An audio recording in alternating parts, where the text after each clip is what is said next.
हरे Krishna everyone. आज के Bhagavad Gita audio session में आपका स्वागत है। आज हम भगवत गीता के दूसरे अध्याय का 49वां श्लोक पढ़ेंगे। तो सबसे पहले मंगलाचरण। ओम नमो भगवते वासुदेवाय। ओम नमो भगवते वासुदेवाय। ओम नमो भगवते वासुदेवाय।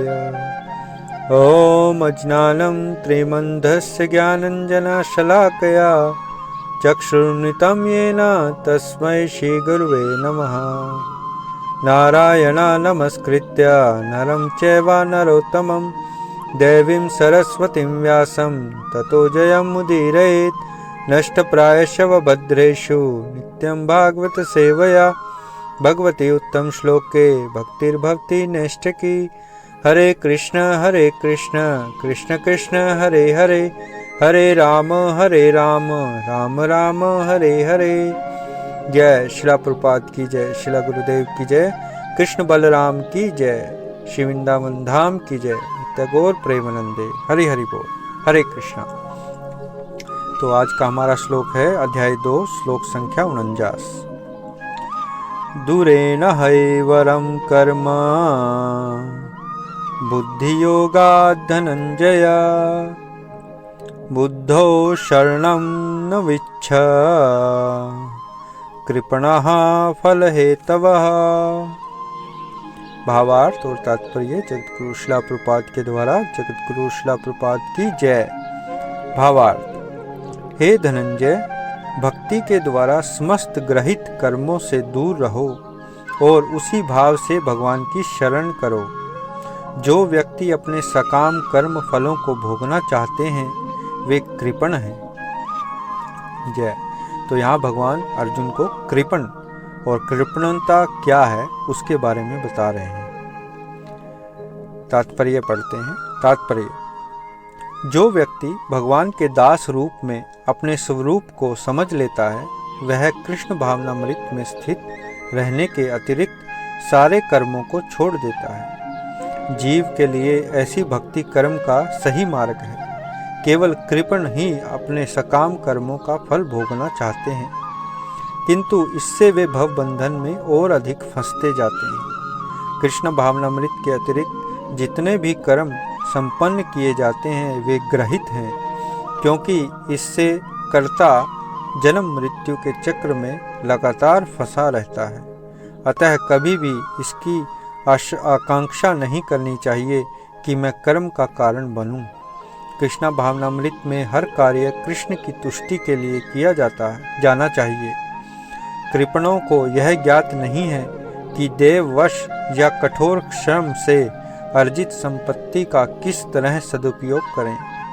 मनुष्य को अपनी सारी शक्ति कृष्ण भावनामृत अर्जित करने में लगानी चाहिए। इससे उसका जीवन सफल हो सकेगा। कृपणों की भांति अभागे व्यक्ति अपने मानवीय शक्ति को भगवान की सेवा में नहीं लगाते। जय शिला प्रभुपाद की जय। तो यहाँ शिला प्रभुपाद ने जो विषय अपने तात्पर्य में रखे हैं उन पर हम चर्चा करेंगे कि इस श्लोक में कृष्ण भगवान कृपण की परिभाषा देते हैं कि कृपण व्यक्ति कौन है या कृपणता क्या है। ज़्यादातर लोग यह नहीं जानते कि कैसे मनुष्य जन्म का उपयोग करना है और कैसे अपने समय का सदुपयोग करना है। यही कृपणता कहलाती है। जब हम नहीं जानते कि मूल्यवान वस्तु का सदुपयोग कैसे करें या कैसे करना चाहिए तो हम कृपण बन जाते हैं। उदाहरण के लिए, जैसे यदि मेरे पास 1 लाख रुपए हैं और मुझे पता नहीं है कि कैसे उनका उपयोग करना है तो वो रुपए अनावश्यक चीज़ों में व्यर्थ हो जाएंगे। किंतु यदि मैं अपनी बुद्धि का उपयोग करके इन रुपयों का सदुपयोग करूं और सही जगह लगाऊं तो मुझे इसका लाभ मिलेगा। इसी प्रकार मनुष्य जीवन और मनुष्य जन्म बहुमूल्य है।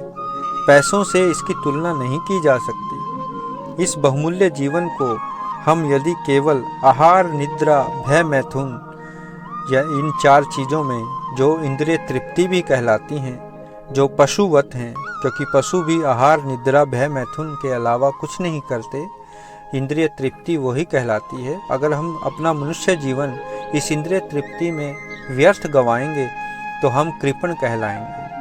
मनुष्य जन्म एक अवसर है हमारे लिए इस जन्म मृत्यु के चक्र से बाहर निकलने के लिए। इसीलिए भगवान कृष्ण हमें गीता का उपदेश देते हैं।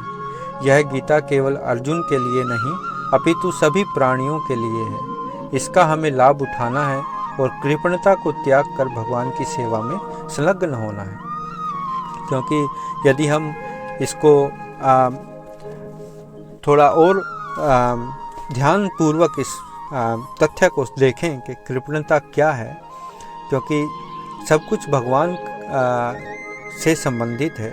सभी वस्तुएं का उन सब का मालिक भगवान है और हम केवल उसका उपयोग कर रहे हैं। और यदि हम वो मालिक बनकर बैठ जाएंगे उन वस्तुओं के, तो हम कृपण कहलाएंगे। कृपण मतलब जो अपनी बुद्धि का प्रयोग ना कर सके और केवल इस चक्र में फंसा रहे और दूसरे की जो चीज़ है उसको अपना समझकर उपयोग करे। तो हमें, जैसे कि शिला प्रभुपाद बता रहे हैं, कि हमें अपने जो जीवन है, हमारा अपना जीवन जो है उसको ऐसे जीना चाहिए कि हम कृष्ण के दास हैं और एक कर्तव्य पूर्ण और कर्तव्य की भावना से हमें अपने कर्म करने चाहिए भगवान को समर्पित करके, जो कृष्ण भावनामृत के अनुरूप हो। तो इसलिए हमें कृपणता छोड़नी चाहिए। यही इस श्लोक का तात्पर्य है। तो आज के लिए इतना ही। अपने जो प्रश्न हैं वो मेरे व्हाट्सएप पर या यूट्यूब के कमेंट बॉक्स में ज़रूर छोड़ें। और मैं आपको याद दिलाऊं कि ये जो भगवद गीता के ऑडियो सेशन है, ये हरे कृष्णा वीकेंड नामक संस्था, जो न्यूजीलैंड में चैरिटी ऑर्गेनाइजेशन है, उसके माध्यम से प्रायोजित किए जाते हैं। इस संस्था के संचालक हिज ग्रेस अमरीश प्रभु हैं, जो हमारे पथ प्रदर्शक हैं। उनसे ही हमने ट्रेनिंग प्राप्त की है और इन सेशंस को आगे हम चला रहे हैं। तो कृपया इन सेशंस को सुनें और अपने प्रश्न और अपनी टिप्पणियाँ जरूर भेजें। हरे कृष्णा। धन्यवाद।